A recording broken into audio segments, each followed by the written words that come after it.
Hello बच्चों, my name is Avnish Mishra and you are watching मैथमेट्रिक।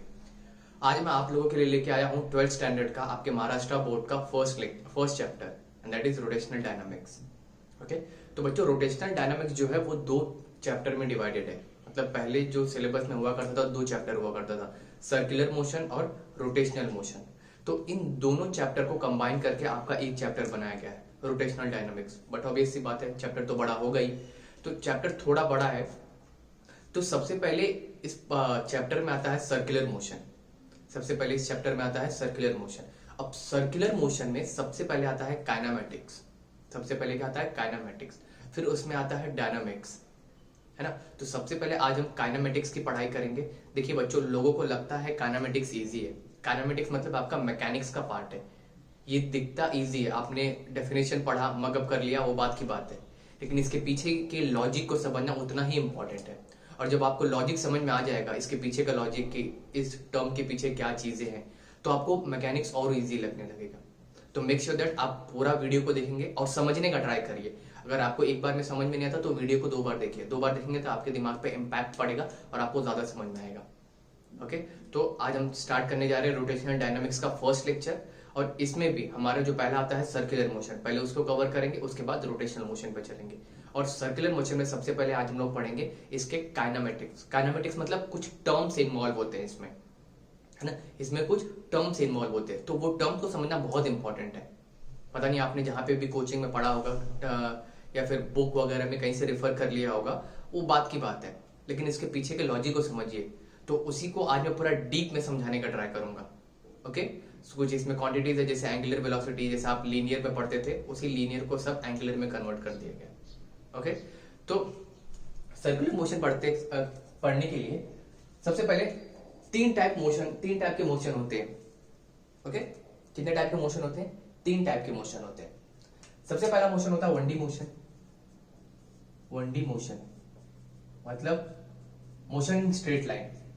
Motion in straight line, जब आप straight path में चलते हो तो आपको चलने के लिए सिर्फ और सिर्फ एक ही कोऑर्डिनेट की जरूरत पड़ती है ना। या फिर कोई भी चीज है जो ऐसे स्ट्रेट चल रही, सपोज ऐसे चल रही है, तो मैं बता सकता हूं कि ये एक्स कोऑर्डिनेट पे यहां पे जा रहा है। सपोज कोई चीज सिर्फ ऊपर जा रही है, तो मैं बता दूंगा कि ये ऊपर जा रहा है वाई कोऑर्डिनेट पे। तो 1D डायमेंशन मतलब आपको सिर्फ दिखाने के लिए सिर्फ एक ही कोऑर्डिनेट की जरूरत पड़ती है। कितने कोऑर्डिनेट की जरूरत पड़ती है? Only one coordinate. फिर आता है 2D मोशन। फिर क्या आता है बच्चों? आपका 2D मोशन। अब 2D मोशन क्या होता है? मोशन इन 2 डायमेंशनल, मतलब 2 डायमेंशन की जरूरत पड़ती है। क्या इसका एग्जांपल है? Projectile motion. क्या इसका एग्जांपल है? इसका प्रोजेक्टाइल मोशन। आइए समझते हैं कैसे है projectile motion, 2D motion. Suppose कर लीजिए आपने बॉल फेंका और बॉल जो है कुछ इस तरीके से गया। आपने यहां से बॉल फेंका और बॉल जो है कुछ इस तरीके से आगे बढ़ रहा है। अगर आप देख सकते हो बच्चों, तो देखिए बॉल जो है आगे भी बढ़ रहा है और ऊपर भी जा रहा है ना। देखिए जरा, ये बॉल जो है आगे भी बढ़ रहा है और ऊपर की तरफ भी जा रहा है। बॉल देखिए आगे भी बढ़ रहा है, ऊपर भी जा रहा है। बॉल आगे भी बढ़ रहा है, ऊपर भी जा रहा है। बॉल आगे भी बढ़ रहा है, ऊपर भी जा रहा है। बॉल आगे बढ़ रहा है और नीचे की तरफ जा रहा है। बॉल आगे जा रहा है और नीचे की तरफ जा रहा है। तो देखिए, इसको डिनोट करने के लिए आपको 2 कोऑर्डिनेट की जरूरत पड़ रही है। कितने कोऑर्डिनेट की जरूरत पड़ रही है? 2 कोऑर्डिनेट की। तो इसको बोलेंगे हम लोग 2D मोशन। क्या एग्जांपल है उसका? Projectile motion. अगर प्रोजेक्टाइल मोशन जैसे कर्वीलिनियर मोशन है, तो उसी तरह आपका सर्कुलर मोशन भी आ सकता है इसी में, सर्कुलर मोशन। तो सर्कुलर मोशन आपका आता है 2D मोशन में। सर्कुलर मोशन आपका कहां पे आता है? 2D मोशन में। फिर आपका आता है 3D मोशन। क्या आता है? 3D motion. 3D मोशन मतलब motion in space. Motion in space. Motion in space मतलब सपोज कर लीजिए कोई भी आपके घर पे मस्कीटो है जो ऐसे उड़ रहा है, तो स्पेस में उड़ रहा है। उसको डिनोट करने के लिए 3 कोऑर्डिनेट की जरूरत पड़ेगी, एक्स वाई जेड तीनों। तो उसको बोला जाता है थ्री डायमेंशन। ओके, तो इतने टाइप के मोशन होते हैं। और भी मोशन होते हैं, लीनियर मोशन, ट्रांसलेशनल मोशन, बहुत सारे मोशन होते हैं। तो फिलहाल हम इतना ही पढ़ेंगे 2D मोशन। हमें 2D मोशन पढ़ने हैं, सर्कुलर मोशन। ओके, तो सबसे पहले हम लोग आज पढ़ने जा रहे हैं रोटेशनल डायनामिक्स का फर्स्ट लेक्चर। तो रोटेशनल डायनामिक्स के फर्स्ट लेक्चर में हम लोग सबसे पढ़ने जा रहे हैं सर्कुलर मोशन। और सर्कुलर मोशन में भी सबसे पढ़ने जा रहे हैं हम लोग काइनेमेटिक्स। काइनेमेटिक्स मतलब मोशन के टाइम लगने वाली सारी मैथमेटिक्स। ओके, उसको समझना बहुत इंपॉर्टेंट है। ओके, बहुत मतलब बहुत ही ज्यादा इंपॉर्टेंट है। तो आइए सबसे पहले देखते हैं कि सर्कुलर मोशन क्या होता है। What is the definition of circular motion? Circular motion क्या होता है? सर्कुलर मोशन का definition, motion of particle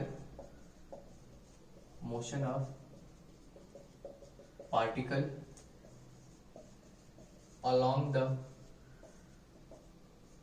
circumference of circle. Motion of particle along the circumference of circle. Suppose if I take a circle, मैंने यहां पे एक particle लिया at t equals to 0. Now what is the meaning of t equals to 0? सोचिए, what is the meaning of t equals to 0? t equals to 0 का meaning होता है when you start observing. सारी चीजें डिटेल में देखेंगे।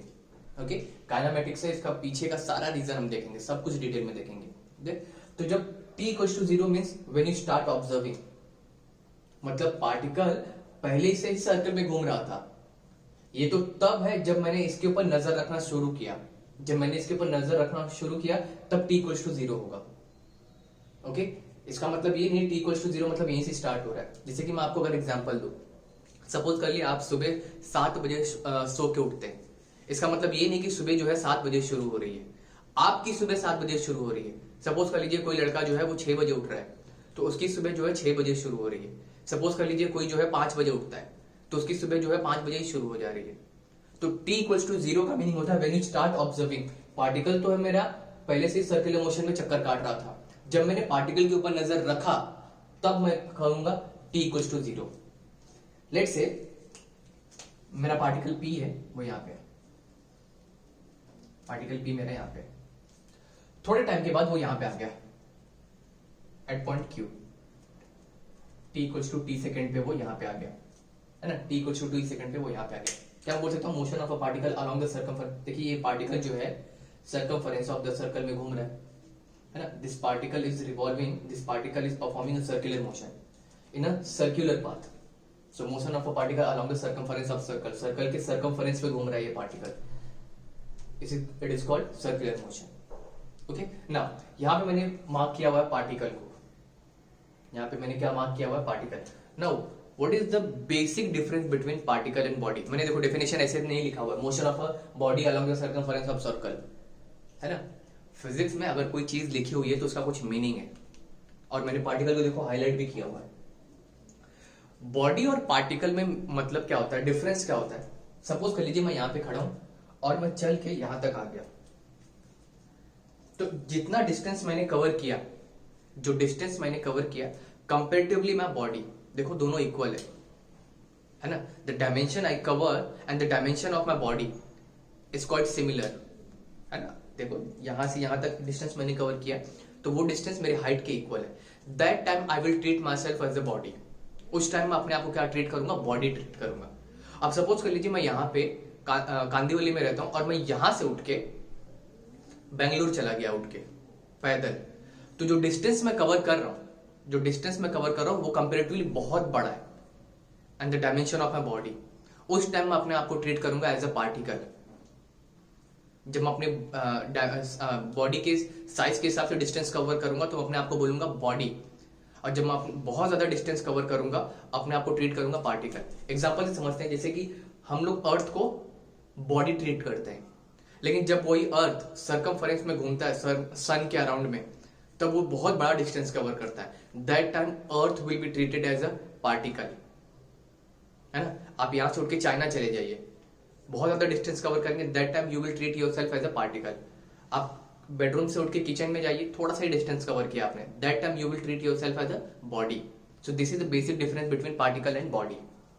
Okay, physics में जो भी चीजें मिलती हैं सबका कुछ ना कुछ मीनिंग होता है। Okay, so what is the circular motion? Motion of a particle along the circumference of circle. Suppose particle मेरा एट अ पॉइंट P पे था, when t equals to 0. What is the meaning of t equals to 0? When you start observing, तो particle देखिए मेरा circumference में घूम रहा है सर्कुलर पाथ में, So this is called circular motion. Okay? इसके बाद आता है आपका रेडियस वेक्टर. इसके बाद आता है आपका रेडियस वेक्टर. आइए समझते हैं रेडियस वेक्टर क्या होता है.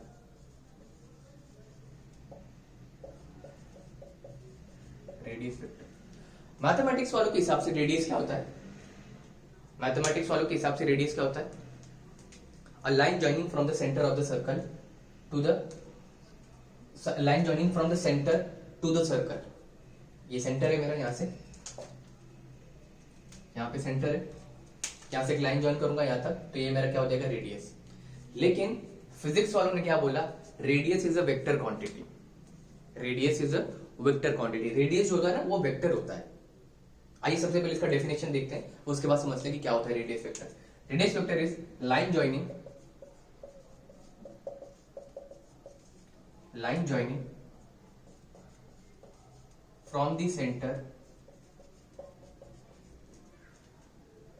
from the center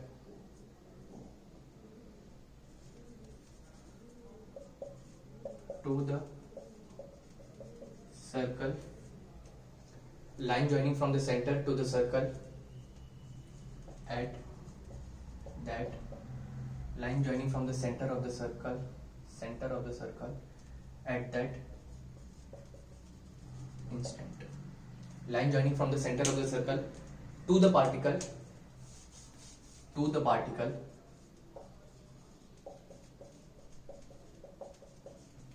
at that instant. ये डेफिनेशन लिखेंगे तो रेडियस वेक्टर का बराबर होगा. अच्छा, मैथ्स वालों के हिसाब से क्या था, यहाँ सेंटर से एक लाइन ज्वाइन करूंगा, सेंटर से लाइन ज्वाइन करूंगा कहां तक, सर्कल तक, तो मुझे क्या मिल जाएगा रेडियस. लेकिन फिजिक्स वालों ने बोला कि radius is a vector quantity. It has a magnitude and direction as well both. Suppose कर लीजिए मैं यहाँ सेंटर से एक लाइन ड्रॉ करता हूँ, a line joining from the centre of the circle to the particle at that instant is called radius vector.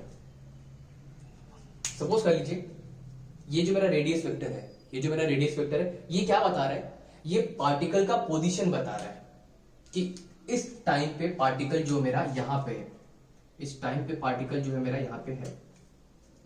Look at this, है ना, line joining from the centre of the circle. Line मैंने यहां से join किया, कहां से, from the centre of the circle to the particle, जहां पे मेरा पार्टिकल है, सेंटर से जहां पे मेरा पार्टिकल मैंने एक लाइन ज्वाइन किया, है ना. एट दैट इंस्टेंट, उस मोमेंट पे, उस इंस्टेंट पे मेरा पार्टिकल कहां पे है. सपोज कर लीजिए अब थोड़ी देर के बाद पार्टिकल मेरा यहां पे आ गया, पार्टिकल मेरा P पे था, t इक्वल्स टू 0 पे. अब t equals to t second पे पार्टिकल मेरा Q पे आ गया. अब मैं क्या करूंगा, वापस रेडियस वेक्टर दिखाने के लिए लाइन ज्वाइन करूंगा from the centre of the circle to the particle at that instant. देखिए, है ना, ये होगा मेरा radius vector.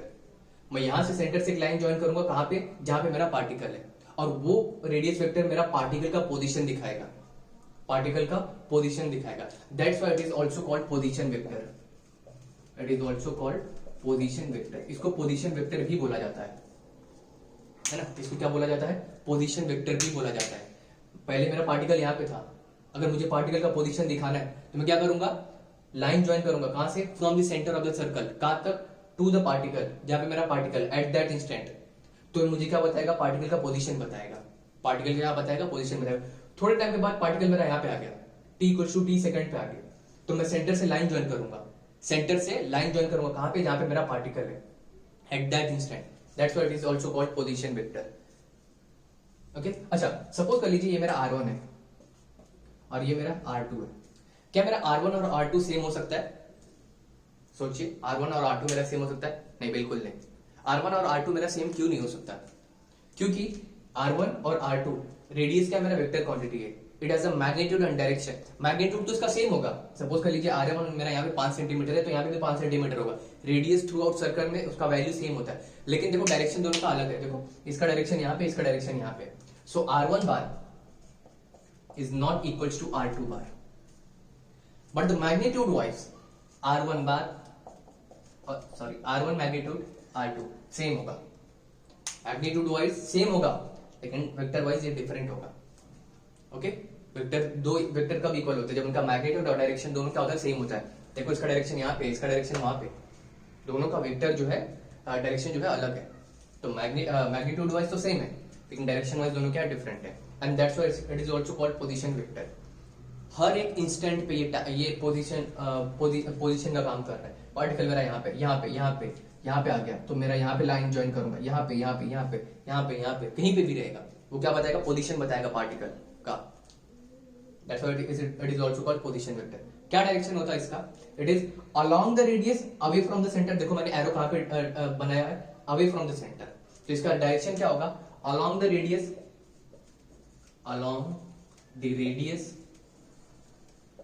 And away from the centre, ये इसका डायरेक्शन होगा, along the radius away from the centre. So this is what about the radius vector.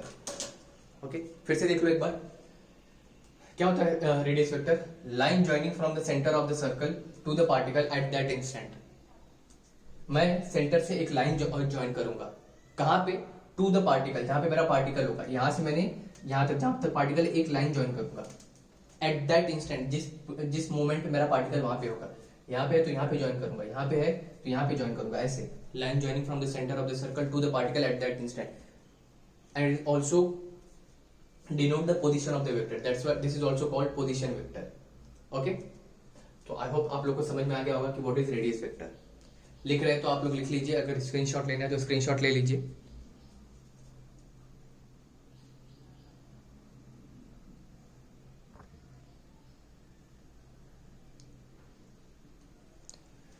Okay, move करते हैं ना। नेक्स्ट डेफिनेशन होता है एंगुलर डिस्प्लेसमेंट। क्या है, एंगुलर डिस्प्लेसमेंट।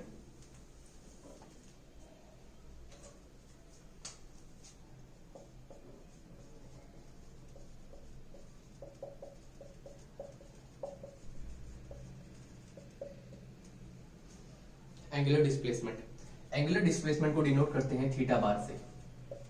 किससे डिनोट करते हैं, थीटा बार से, है ना। एंगुलर डिस्प्लेसमेंट को किससे डिनोट करते हैं, थीटा बार से। अब क्या होता है लीनियर डिस्प्लेसमेंट, क्या होता है लीनियर डिस्प्लेसमेंट, जैसा कि आप स्ट्रेट पाथ में जब डिस्प्लेस होते हैं तो उसको बोला जाता है लीनियर डिस्प्लेसमेंट। लेकिन यहाँ पे जो आप डिस्प्लेसमेंट होंगे, आप एंगल के फॉर्म में डिस्प्लेसमेंट होंगे। ओके, डेफिनेशन देखिए इसका क्या होता है,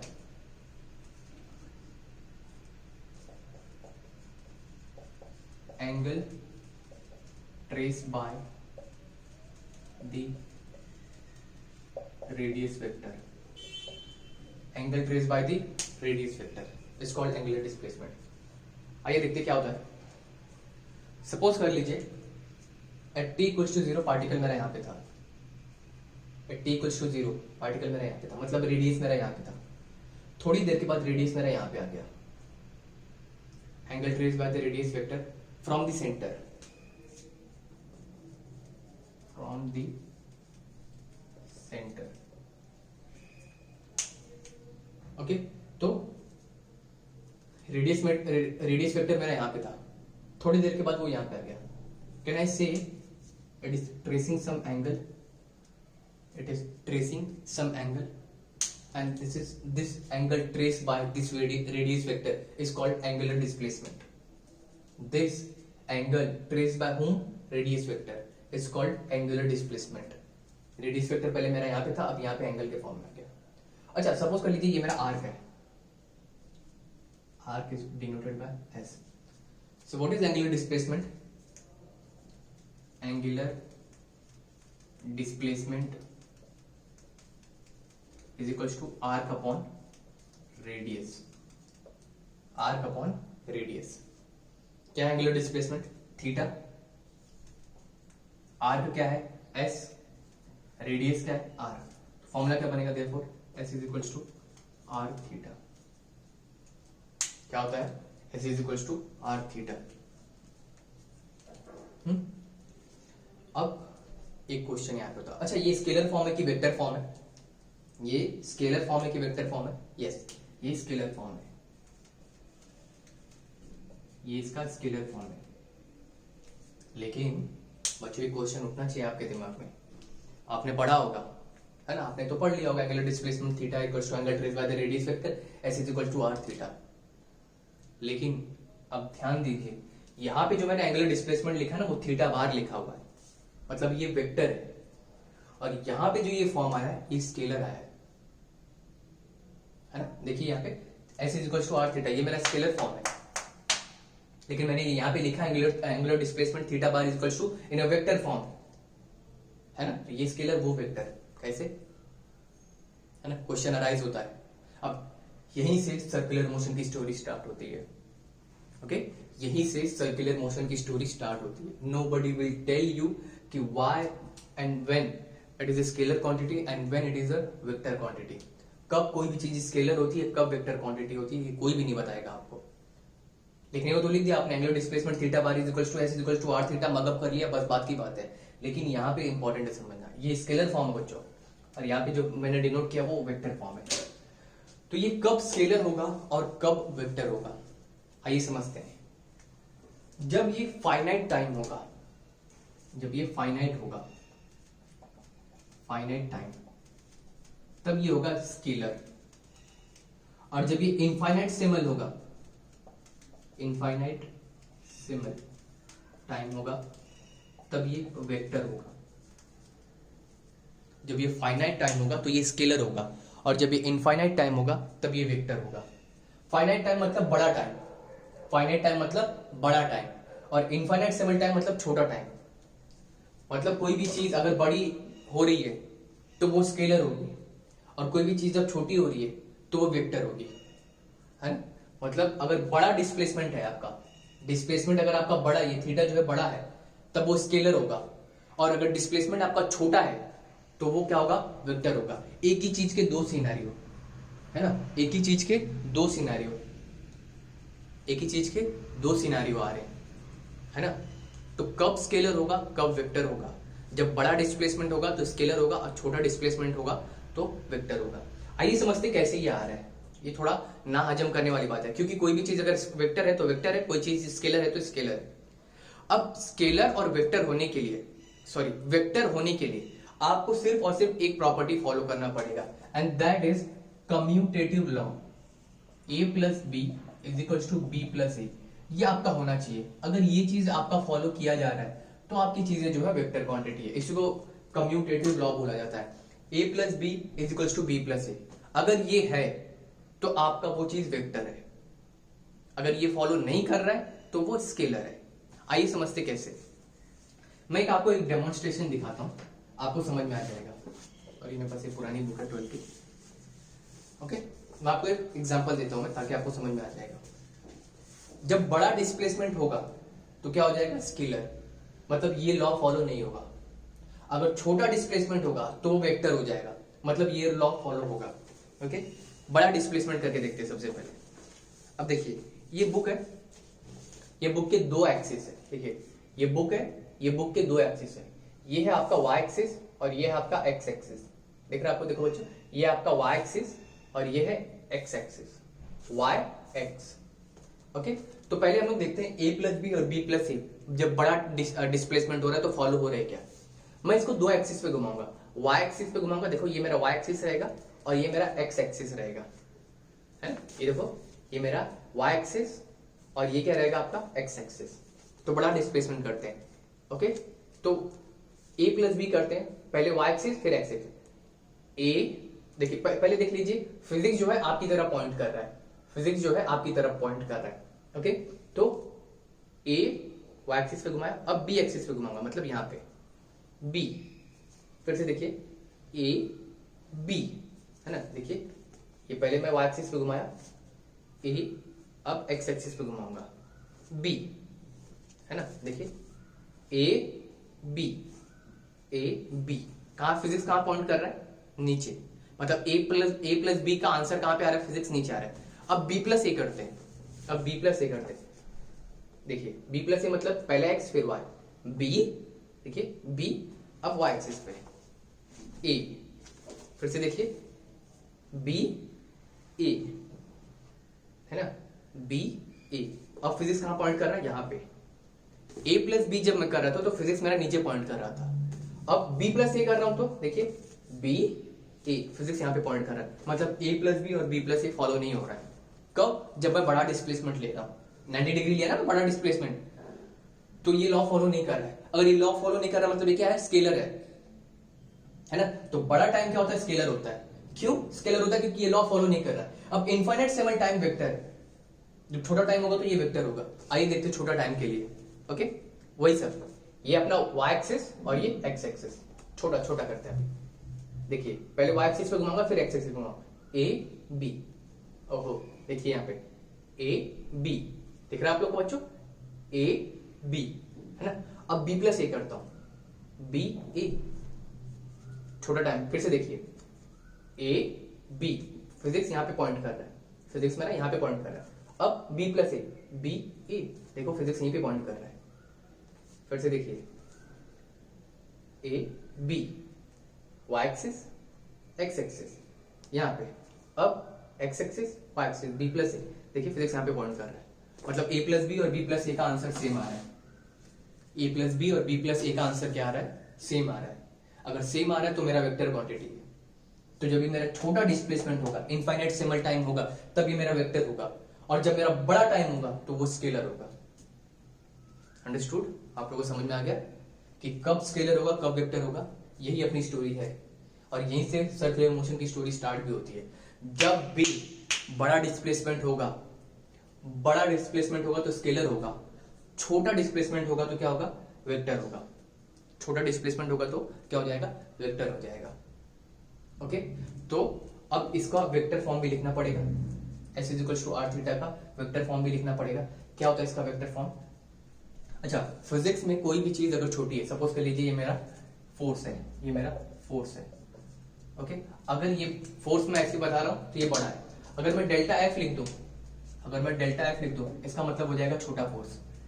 अगर मैंने डेल्टा लगा दिया फिजिक्स में, कहीं भी अगर मैंने डेल्टा लिखा है तो ये क्या हो जाएगा? छोटा। मतलब सपोज कर लीजिए एस होता है डिस्प्लेसमेंट, अगर मैंने डेल्टा एस लिख दिया तो ये क्या हो जाएगा? छोटा डिस्प्लेसमेंट।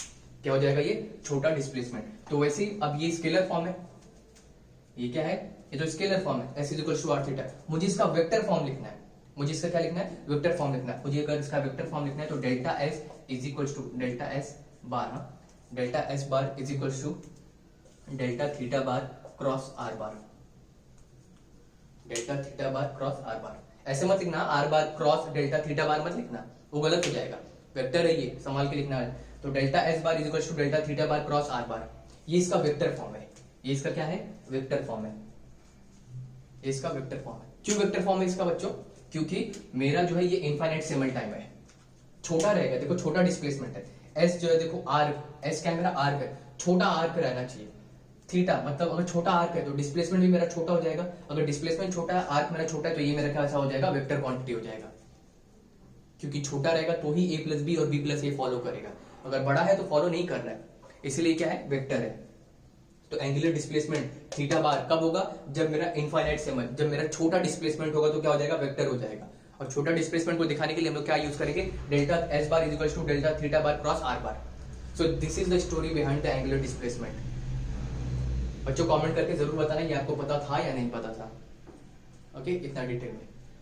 ओके, अच्छा अब इसके डायरेक्शन की भी बात कर लेते हैं, इसके डायरेक्शन की भी बात कर लेते हैं। आइए देखते हैं इसका डायरेक्शन क्या रहता है। इसका डायरेक्शन अपने को पता चलेगा, direction is given by right hand thumb rule. Right hand thumb rule से हमें इसका डायरेक्शन पता चलेगा।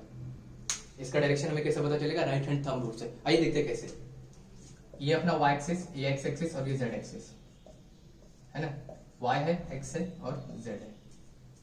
सपोज को लीजिए ये मेरा एक सर्कुलर मोशन है जो कि एग्जैक्ट प्लेन में है।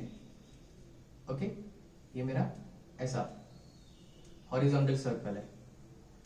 ओके, ये मेरा हॉरिजॉन्टल सर्कल है जो कि एग्जैक्ट प्लेन में है, ऐसा ऐसा ऐसा सर्कल ऐसा।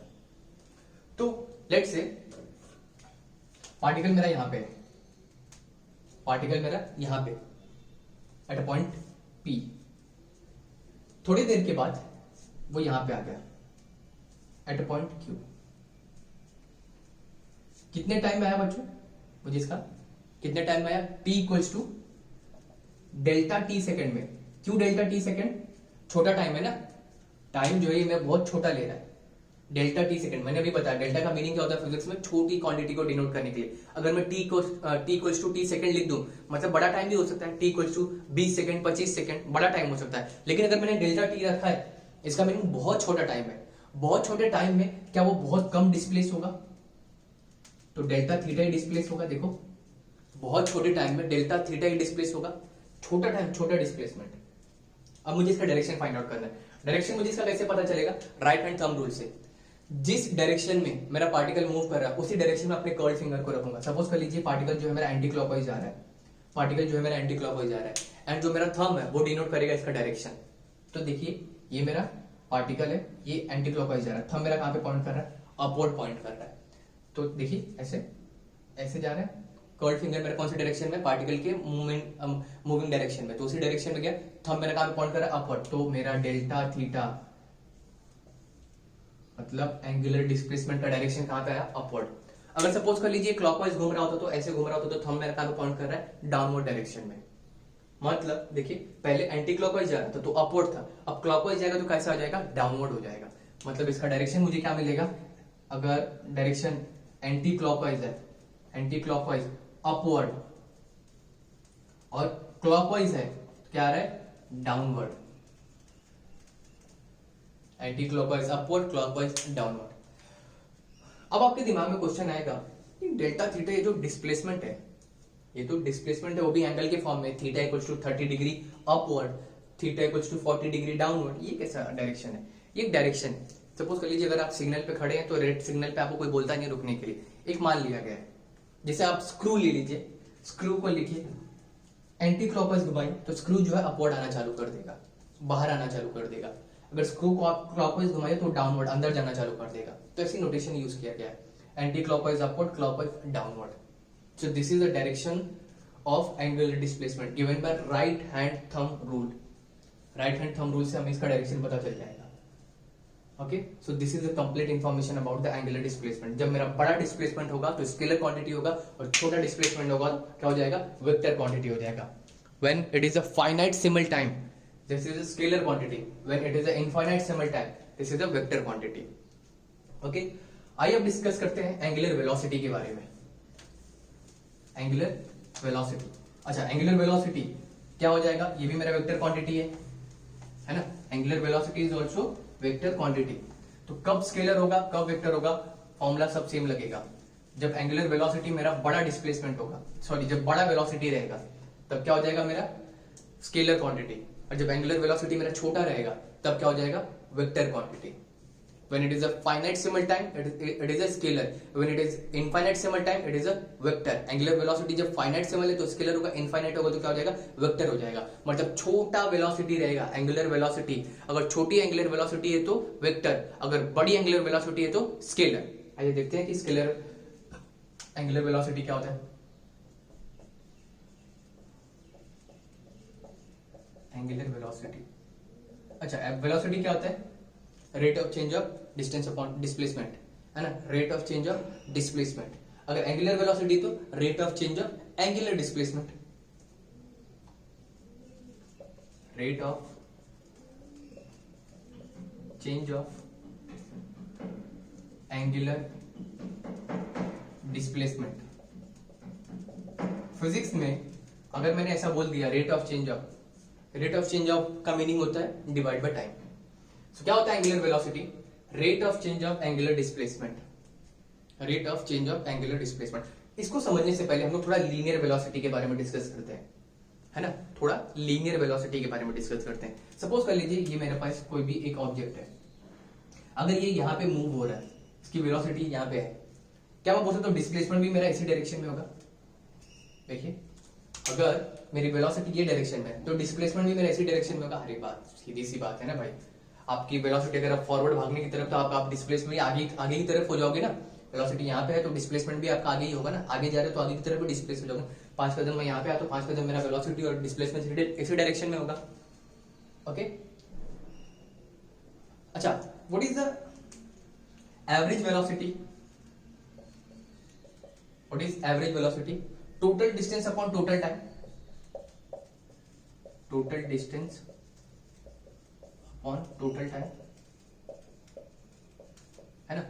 ये तो एवरेज है मेरा, एवरेज मतलब बड़ा स्केलर, तो total distance upon total time. अगर मैं छोटे की बात करूं, छोटा मतलब मेरा क्या होगा, वेक्टर होगा। वेक्टर होगा मतलब क्या, इंस्टेंटेनियस होगा, एकदम इंस्टेंट पर्टिकुलर टाइम पे, है ना, एकदम इंस्टेंट टाइम पे, वी इंस्टेंट, है ना, बोलते हैं ना एक पर्टिकुलर इंस्टेंट पे, वहां पे मैंने उसको देखा। तो वेलोसिटी जब मेरा वेक्टर होगा तो क्या हो जाएगा, मेरा डिस्टेंस क्या हो जाएगा, छोटा हो जाएगा। नहीं समझा बाबा, देखो ये एवरेज में क्या था, total distance upon total time. तो मेरा अगर वेलोसिटी वेक्टर बनाना है मुझे, अगर वेलोसिटी को अगर मेरा वेक्टर क्वांटिटी लिखना है मतलब छोटा टाइम होगा, वेक्टर के लिए क्या मैंने बोला, छोटा। छोटा मतलब इंस्टेंटेनियस, एकदम पर्टिकुलर टाइम पे। अगर इंस्टेंटेनियस मतलब मेरा जो डिस्टेंस भी होगा, जो डिस्प्लेसमेंट भी होगा, छोटा सा डिस्प्लेसमेंट होगा, क्या मैं बोल सकता हूँ ds/dt, छोटा डिस्प्लेसमेंट होगा छोटे टाइम में। देखो छोटा डिस्प्लेसमेंट ds अपॉन छोटा टाइम, तो वो क्या हो जाएगा, मेरा इंस्टेंटेनियस वेलोसिटी। अब इसको आप याद रखिए, इसी को हम लोग यूज करेंगे एंगुलर वेलोसिटी में। इसमें यूज करेंगे एंगुलर वेलोसिटी। क्या फॉर्मूला वेलोसिटी का, डिस्टेंस अपॉन टाइम। अगर एंगुलर वेलोसिटी होगा तो एंगुलर डिस्प्लेसमेंट अपॉन टाइम, है ना। वेलोसिटी क्या होता है, total displacement upon total time. Angular velocity क्या हो गया, angular velocity equals to angular displacement upon total time. So इसको फिट रखिए अपने दिमाग में, क्यों यूज होगा। सो एंगुलर वेलोसिटी को डिनोट करते हैं ओमेगा बार से, एंगुलर वेलोसिटी को डिनोट करते हैं ओमेगा बार से। क्या होगा, omega average displacement upon time, यही होगा बच्चों, है ना। मतलब angular velocity, average velocity, displacement upon time. तो डिस्प्लेसमेंट क्या होगा, एंगुलर के फॉर्म में होगा, एंड एंगुलर वेलोसिटी है तो एंगुलर वेलोसिटी होगा मतलब एंगुलर डिस्प्लेसमेंट होगा। एंगुलर डिस्प्लेसमेंट को हम लोग किससे डिनोट करते हैं, थीटा से, अपॉन टाइम। अच्छा ये एवरेज है मतलब बड़ा, स्केलर है, ये क्या है मेरा, स्केलर है। ये क्या है मेरा, स्केलर है। अच्छा in one revolution theta is how much, 1 revolution, theta equal to 2 pi radian. Radian की बात करेंगे, यहाँ पे डिग्री की बात नहीं होगी, यहाँ पे किसकी बात होगी, रेडियन की बात होगी। तो क्या मैं बोल सकता हूँ in 1 revolution theta equal to 2 pi. तो अगर मैं ओमेगा लिखूं, omega equal to 2 pi by T. ओहो क्या लिख दिया मैंने, सोच रहे हो, थोड़ा सा डिफरेंस बच्चों, देखो जरा समझने की बात है। यहां पे मैंने लिखा हुआ है omega average equal to theta by T. जैसे मैंने कंप्लीट 1 रिवोल्यूशन लिखा, मैंने क्या लिखा, omega equal to 2 pi by T, capital T. Difference है दोनों में, सोचिए क्या होता है, नहीं मालूम। एक और फॉर्मूला बनता है 2 पाई बाय 2 पाई एन। देखिए समझते हैं, ये जो टी होता है ना कैपिटल टी, ये फॉर कंप्लीट 1 रिवोल्यूशन। ये जो कैपिटल टी होता है ये 1 रिवोल्यूशन के लिए, कंप्लीट 1 रिवोल्यूशन। और ये वाला जो टाइम टी लिखा है ना मैंने, टी स्मॉल टी, एक पर्टिकुलर इंस्टेंट के लिए।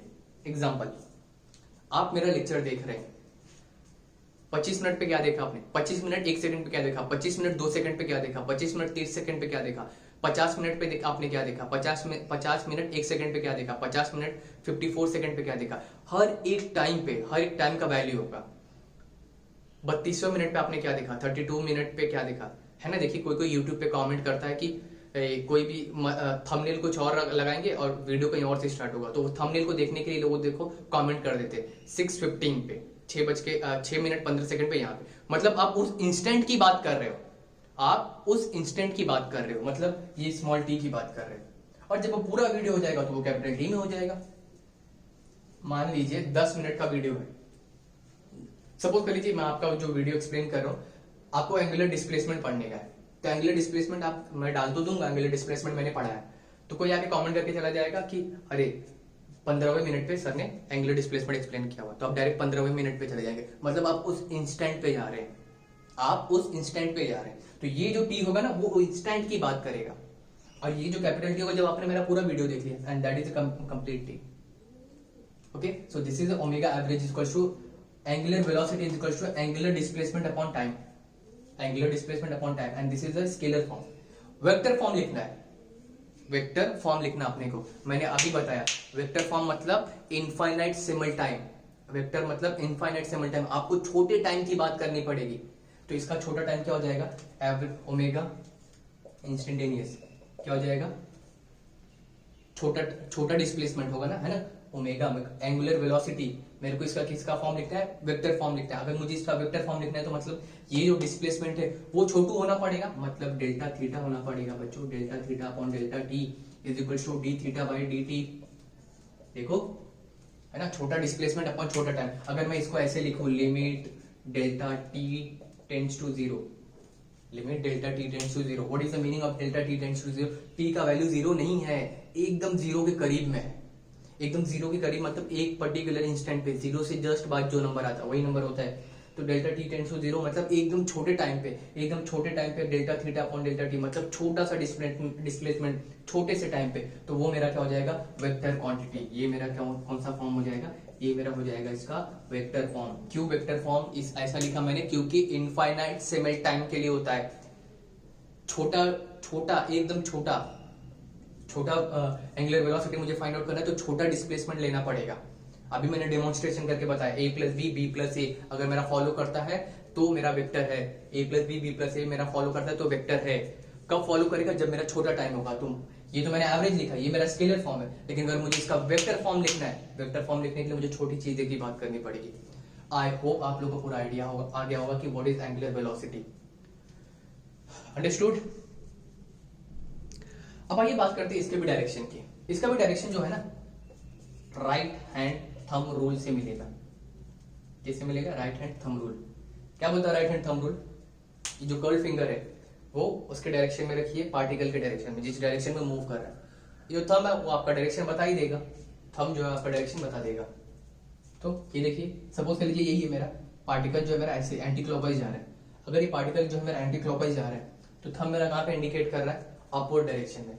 देखिए पार्टिकल जो मेरा ऐसे जा रहा है, थंब मेरा कहाँ पे इंडिकेट कर रहा है, अपवर्ड डायरेक्शन। मतलब ओमेगा बार का भी डायरेक्शन कहाँ पे होगा, ऊपर। तो मेरा पार्टिकल एंटी क्लॉकवाइज जा रहा है, क्लॉकवाइज सॉरी क्लॉकवाइज जा रहा है, तो थंब मेरा कहाँ पे पॉइंट कर रहा है, नीचे। मतलब इसका भी डायरेक्शन क्या होगा, एंटी क्लॉकवाइज अपवर्ड, और क्लॉकवाइज डाउनवर्ड। थोड़ा समझने में दिक्कत आ रही होगी, कैसे दोनों का सेम डायरेक्शन हो गया, है ना। डेल्टा थीटा भी सेम डायरेक्शन में, मतलब एंगुलर डिस्प्लेसमेंट भी सेम डायरेक्शन में, एंगुलर वेलोसिटी भी सेम डायरेक्शन में। एग्जांपल याद रखो जो मैंने अभी बताया था आप लोग को।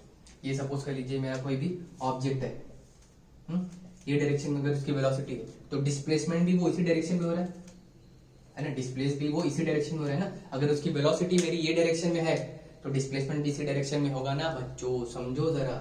अगर मेरी वेलोसिटी ये डायरेक्शन में तो डिस्प्लेसमेंट भी इसी डायरेक्शन में है ना। तो वेलोसिटी और डायरेक्शन का वेलोसिटी और डिस्प्लेसमेंट मेरा सेम डायरेक्शन में, तो लीनियर वेलोसिटी और लीनियर डिस्प्लेसमेंट सेम डायरेक्शन में। यहाँ पे देखो एंगुलर वेलोसिटी भी ऊपर है तो एंगुलर डिस्प्लेसमेंट भी, सॉरी एंगुलर डिस्प्लेसमेंट मेरा ऊपर है तो एंगुलर वेलोसिटी भी देखो मेरा ऊपर होगा ना। देखो मैच करो, सेम आ गया। So this is the complete information about the angular velocity denoted by letter omega bar. Denoted by letter omega bar. What is the definition? Rate of change of angular displacement. I hope आप लोग को समझ में आ गया होगा। देखिए बच्चों, these are the mechanics. ये ना मैकेनिक्स है, आपने पढ़ लिया होगा।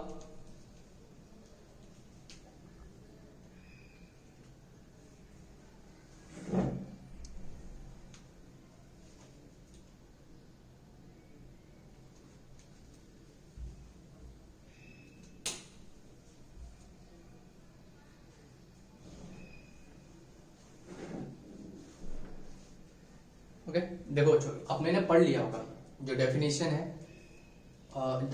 है, वो सब आपने बुक से मगअप वगअप कर लिया होगा। लेकिन मगअप करने के बाद भी आपको पीछे का लॉजिक समझना बहुत इंपॉर्टेंट है। कब कोई भी चीज स्केलर होती है, कब कोई भी चीज वेक्टर होती है, वो समझना बहुत इंपॉर्टेंट है। ओके, लास्ट है अपना एंगुलर एक्सेलरेशन।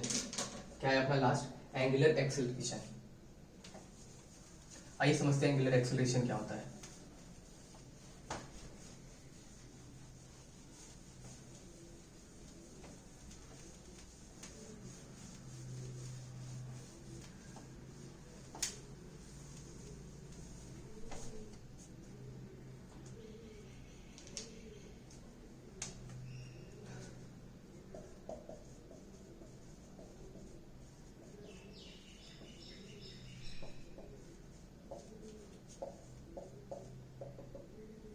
एंगुलर एक्सेलरेशन को डिनोट किया जाता है अल्फा बार से। किससे डिनोट करते हैं एंगुलर एक्सेलरेशन को? अल्फा बार से। क्या होता है एंगुलर एक्सेलरेशन, आइए समझते हैं। अच्छा, नॉर्मल एक्सेलरेशन क्या होता है? Acceleration is equals to rate of change of velocity, है ना। एंगुलर एक्सेलरेशन क्या होता है, सॉरी एक्सेलरेशन क्या होता है? Rate of change of velocity. तो अगर मैं एवरेज, पहले हम लोग लीनियर की बात कर रहे हैं। लीनियर एक्सेलरेशन क्या होता है? Linear acceleration average acceleration, rate of change of velocity. Rate of change of velocity क्या मैं बोल सकता हूँ? Final velocity minus initial velocity upon time, है ना। Final velocity minus initial velocity upon time. या फिर अगर मैं इसको लिखूं v final minus v initial upon time. अगर मैं इसकी वेक्टर फॉर्म की बात करूं, वेक्टर फॉर्म के लिए मुझे क्या लेना पड़ेगा? इंस्टेंटेनियस, छोटा टाइम। तो छोटा velocity, rate of change of instantaneous velocity upon time, है ना। Rate of change of instantaneous velocity, छोटा वेलोसिटी में चेंज होगा, तो छोटा वेलोसिटी में चेंज होगा तो इंस्टेंटेनियस होगा। एक एग्जांपल मैं और देता हूं आपको, ये याद रखिए कैसे भी करके। Suppose this is any object and moving with the constant velocity. क्या एक्सेलरेशन इसका क्या होगा? जीरो। ऑब्वियस सी बात है, अगर वेलोसिटी अगर कांस्टेंट है तो एक्सेलरेशन क्या हो जाएगा? जीरो हो जाएगा। अगर एक वही ऑब्जेक्ट है मेरे, अगर उसका वेलोसिटी यहाँ पे कंटिन्यूअसली वेलोसिटी चेंज हो रहा है, उसका एक्सेलरेशन भी ये डायरेक्शन में, क्या मैं बोल सकता हूँ उसका वेलोसिटी इंक्रीज होगा? समझो, अगर वेलोसिटी यहाँ पे एक्सेलरेशन भी इसी डायरेक्शन में, तो क्या मैं बोल सकता हूँ इसका वेलोसिटी जो है इंक्रीज होगा? Can I say that final velocity is greater then initial velocity? तीसरा केस, सपोज कर लीजिए ऑब्जेक्ट है, वेलोसिटी इसका यहाँ पे, लेकिन एक्सेलरेशन पीछे की डायरेक्शन में, मतलब ब्रेक मार रहा है, डी एक्सेलरेट कर रहा है। क्या मैं बोल सकता हूँ इसका जो फाइनल वेलोसिटी है वो इनिशियल वेलोसिटी से लेस होगा, है ना। इनिशियल वेलोसिटी से लेस होगा, इनिशियल वेलोसिटी ज्यादा रहेगी क्योंकि आप ब्रेक मार रहे हैं। ओके, इसी को याद रखिए। अब इसको समझने के लिए, एंगुलर एक्सेलरेशन को समझने के लिए इसका सहारा लेंगे हम लोग। क्या होता है linear acceleration? Rate of change of velocity. Angular acceleration क्या होगा? Rate of change of angular velocity.